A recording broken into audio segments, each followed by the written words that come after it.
Welcome to Storytime at Home. My name is Robin, and I'm coming to you from the Atlee branch of the Pamunkey Regional Library for Storytime today. And you can see we're outside. Outside is our theme. It's going out in nature and walking and looking at the animals and listening to the birds. And hopefully you guys get a chance to do that sometime soon. But let's get started with our welcoming song. Maybe you remember it? It's called Listen to the Drum by nancymusic.com. Here we go. Ready? Listen to the drum, everybody come. Come to the circle, everybody come. Listen to the drum, everybody come. Come to the circle, everybody come. Listen to the drum, can you echo the drum? 1, 2, 3. 1, 2, 3. Listen to the drum, can you echo the drum? 1, 2, 3. 1, 2, 3. Listen to the drum, everybody come. Come to the circle, everybody come. All right, good job, everybody. And of course, that means it's time for stories. So we get in a circle and listen with our ears. Our book about nature today is called Ruby's Birds. It's written by Maya Thompson and illustrated by Claudia Davila. And we want to thank the publishers for allowing us to read it today. And you can find that by going inside the book, and that would be Cornell Lab Publishing Group.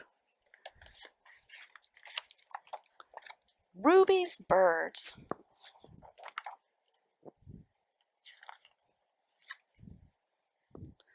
School's out. Mom and Dad are at work. My brother Malik is at soccer practice. Grandma's at her spot near the window. Alex keeps her company. Things are too quiet around here. I know what to do. You can see Grandma, and that's her bird, Alex.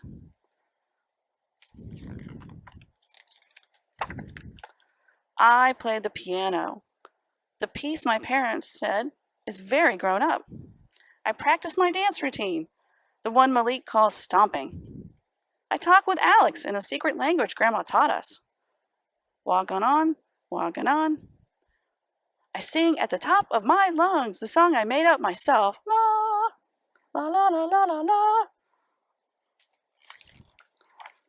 My neighbor, Eva, from downstairs, hears everything. She calls up from her window. Ruby, want to go to the park? Yes, yes, yes! I sing. We pass my favorite bakery. All the yummy bakery goods. We pass Cece's apartment. We walk right past my regular park, the one with the twisty slide and the sprinklers. I guess Eva is going to a different park, so I skip to keep up. I follow her all the way to Central Park, where my parents sometimes take us on Sundays when we're all dressed up.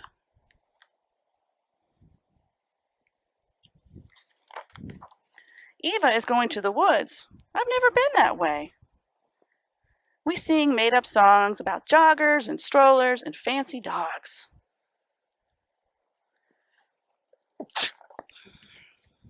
Suddenly, Eva stops. She looks up. She is listening. I quiet down and listen too. What's wrong, I wonder? I hear a police car, a plane, and some barking.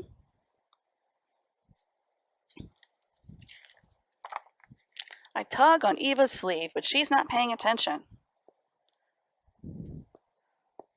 She holds her binoculars up to her eyes. She is frozen like a statue, and then she smiles a huge smile.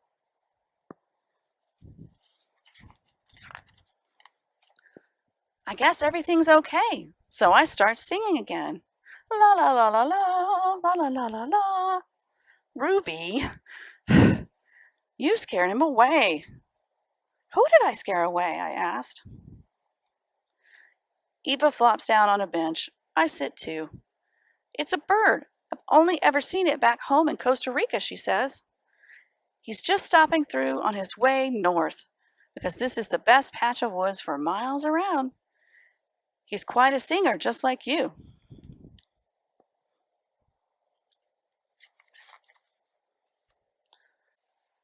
If you stay quiet, we'll be able to find him again. He's a golden-winged warbler. I nod. I don't say a word or sing a word either. It sounds like something from a fairy tale. We move carefully. We're serious. We pay attention. We watch for any tiny movements of the leaves, and we try and try. No luck today, says Eva, but now you know what to do.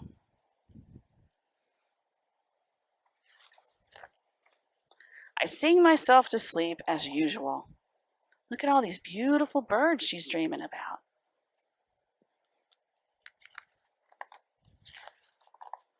Sunday morning, I beg for a walk in Central Park. Malik's not interested, but it's family time, so he has to come anyway. We pass the Bogadilla. We pass the theater. I sing my song. La la la la la la la. My family listens along.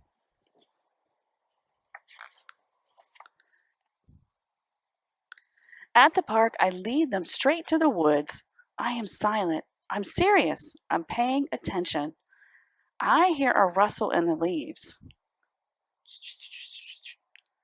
Shh, I say. Just like Eva, I'm frozen like a statue.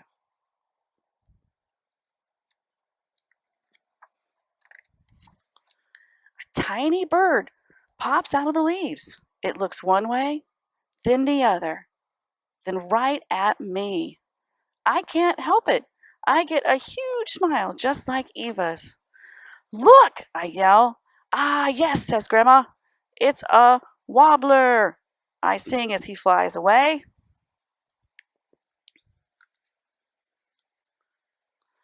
This is the end. And they're all looking at the different birds that you might be able to find. There's all kinds of birds that you can find in parks in the city, but also outside where we are now.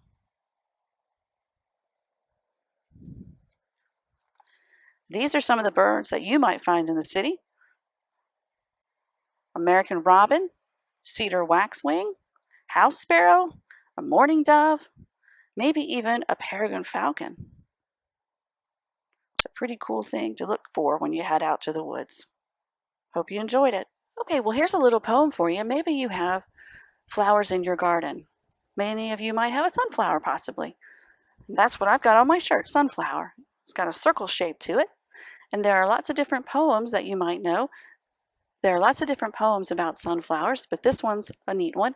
It goes like this. Sunflower, sunflower, standing taller than me, what do you see that I can't see? We have another book on nature, and this one's called Velma, Gratch, and the Way Cool Butterfly. It's by Alan Madison and Kevin Hawkes.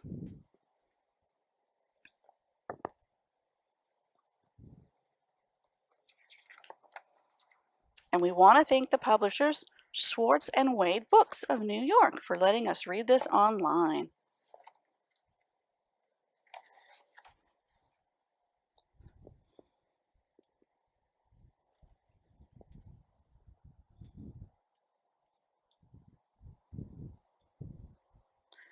Velma Gratch was the youngest of 3 Gratch sisters. Frida, the oldest, had gone through first grade first, followed by Fiona, it was now Velma's turn.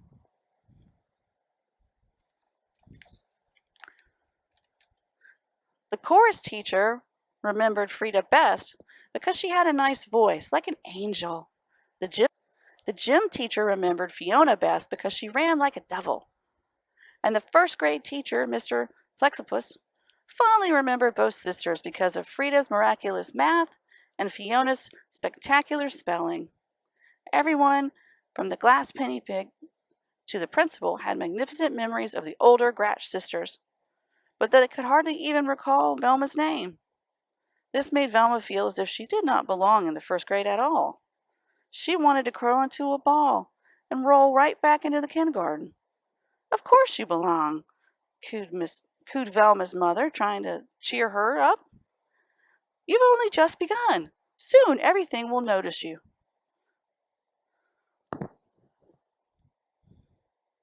Velma couldn't wait. She needed to be noticed. Now.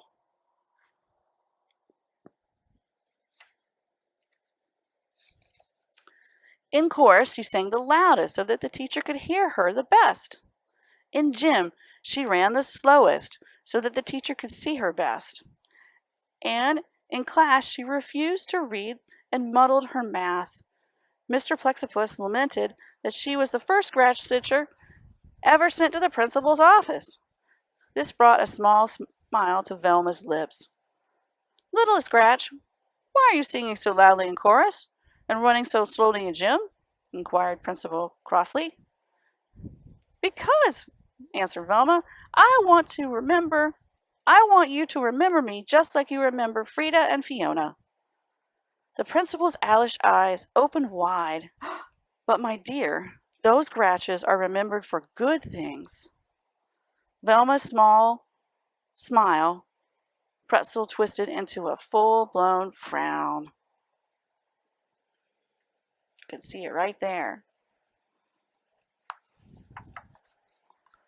Science was Velma's favorite subject. She learned many fabulous facts, like how a rainbow is born and why a volcano burps. The latest lesson was about butterflies. Mr. Plexipus explained that the butterflies start as an egg. The egg turns into a caterpillar. The caterpillar disappears into a chrysalis, which is a little sac and does not come out until it has changed into a beautiful butterfly.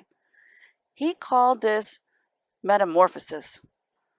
Velma did not want to forget this extra long word, so she repeated it again and again as she walked home.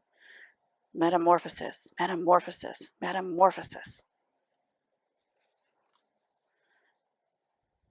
Frida, when you were in the first grade, did you study butterflies? Velma asked her older sister. No, we studied worms, Frida replied. Fiona, when you went to first grade, did you study butterflies? Velma asked her middle sister. No, we found out about frogs, Fiona said. Well, said Velma proudly, we are studying butterflies and metamorphosis. That's way cool, Frida declared, and Fiona bobbed her head in a way cool agreement. Velma read everything in the library about butterflies. She discovered that there are 20,000 different kinds, which was a lot. She adored the ones with colorful names. Brown Elfin, Frosted Flasher, Sleepy Orange, and the ones with funny names. Coma ? American Snout. Not to mention the ones with strange names. Morpho, Painted Lady, Gossamer Wing. But her favorite butterfly of all was the orange and black monarch. When it got cold, all the monarchs would fly south to Mexico to stay warm. Velma thought this was an amazing coincidence, because last winter vacation she and her family also flown south to Mexico to stay warm.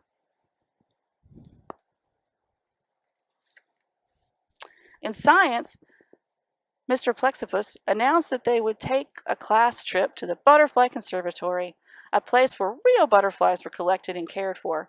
Because Velma didn't want to forget this extra long word, she repeated it again and again as she walked home. Conservatory, conservatory, conservatory. Frida, did you take a class trip in first grade? Velma asked her older sister. Absolutely, we went to the museum, Frida replied. Fiona, did you take a class trip in first grade? Velma asked her middle sister. Absolutely, we went to the aquarium, Fiona said. Well, said Velma proudly, we're going to go to the conservatory. Conservatory. That's way cool, Frida declared, and Fiona bobbed her head in way cool agreement.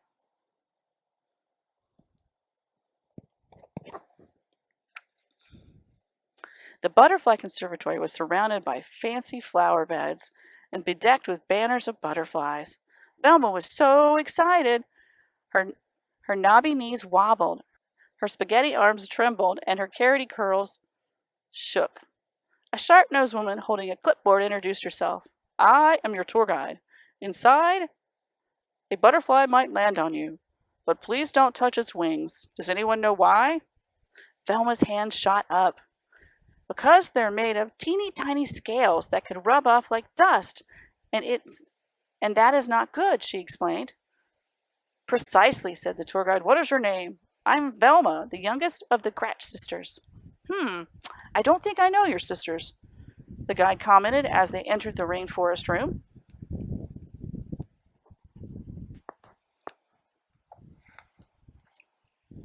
It was a magical space, slathered with tall trees and tangled vines. Water gurgled over rocks, and butterflies of every variety. Giant swallowtails, short-tailed skippers, pygmy blues, and best of all, monarchs flew up to forever. The guide explained that when it got colder in a couple of weeks, she would take the monarchs to the park and let them go free so that they could fly to Mexico. This traveling is called migration. Velma did not want to forget this extra long word. She repeated it again and again as she walked through the rainforest. Migration, migration, migration.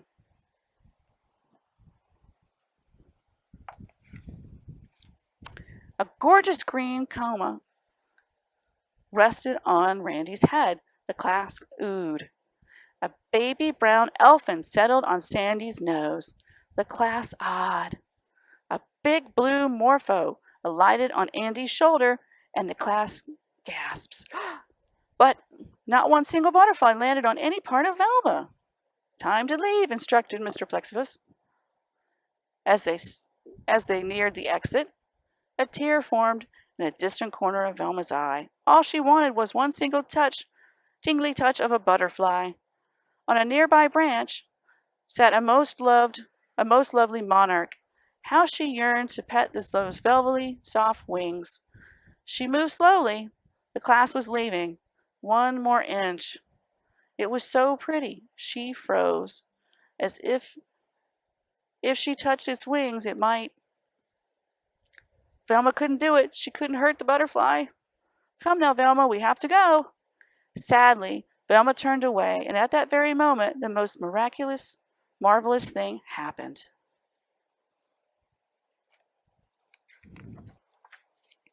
The monarch hopped from its branch and roosted right on Velma's finger.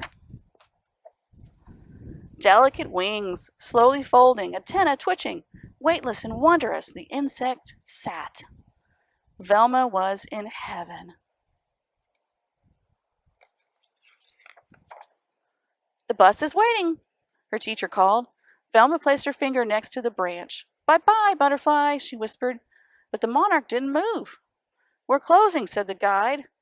Velma lightly blew on the butterfly. He didn't budge. Without ever touching the butterfly's wings, everyone tried to get the monarch to fly, crawl, or walk off of Velma's finger, but nothing worked. At last, Velma was told to leave, with the butterfly still perched on her pointer. It stayed there on the bus ride home.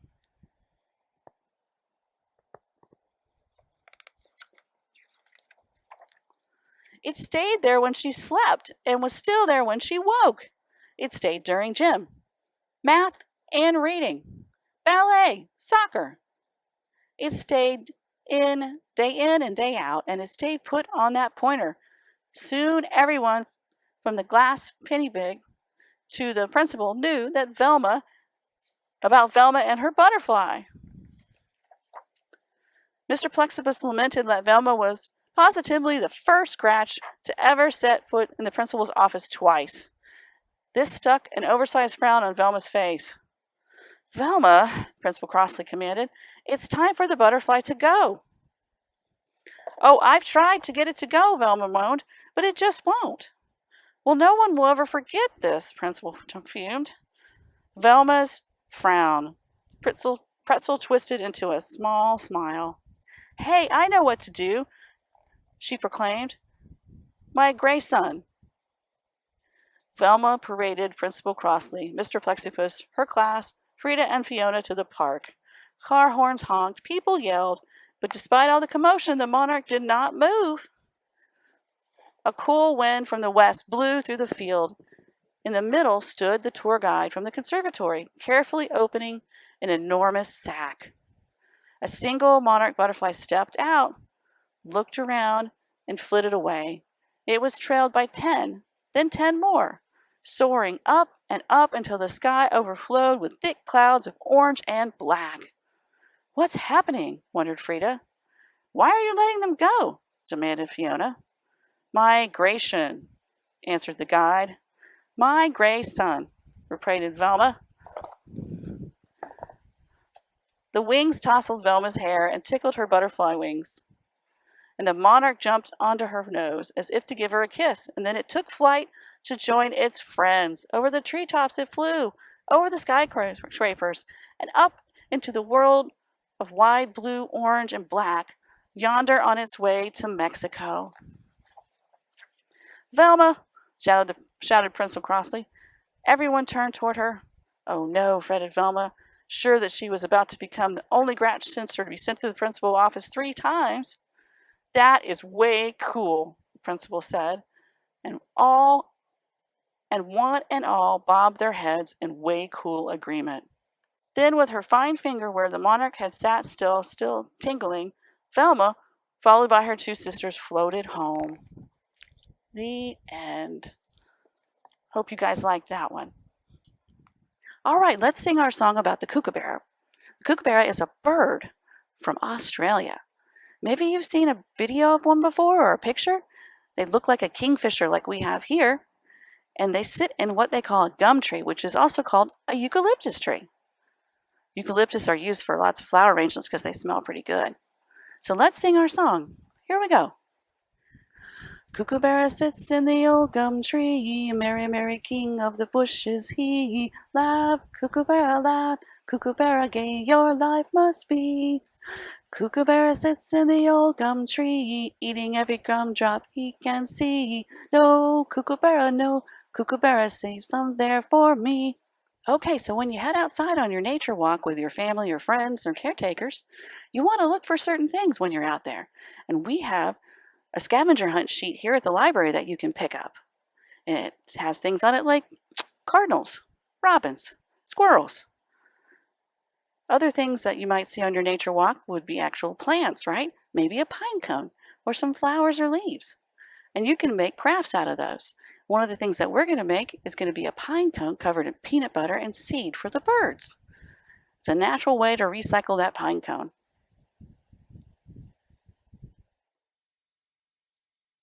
So these are the backpacks that we have at each of the Pamunkey Regional Libraries that connect you with the Virginia State Parks system. And you can see each backpack comes with its own little things to take to the park. You've got a magnifying glass to look for bugs, a mesh net to put your bugs in, and a little scooper that you can scoop minnows and things out of the water to take a look at them. And of course, there's a handy guide there to talk to you about bugs and slugs and mammals and animal tracks and Virginia birds and wildflowers. And it all comes in a really nice backpack with a state park parking pass, so you don't have to pay to get into the park. You just check this out from the Pamunkey Regional Library. And it can be lots of fun for your whole family. Okay, so we want to sing our goodbye song. Maybe you guys remember it. It goes something like this. If you're happy and you know it, read a book. If you're happy and you know it, read a book. If you're happy and you know it and you really want to show it, if you're happy and you know it, read a book. All right, I hope you guys enjoyed that. Thanks for coming to Storytime here at the Atlee branch of the Pamunkey Regional Library. Bye-bye.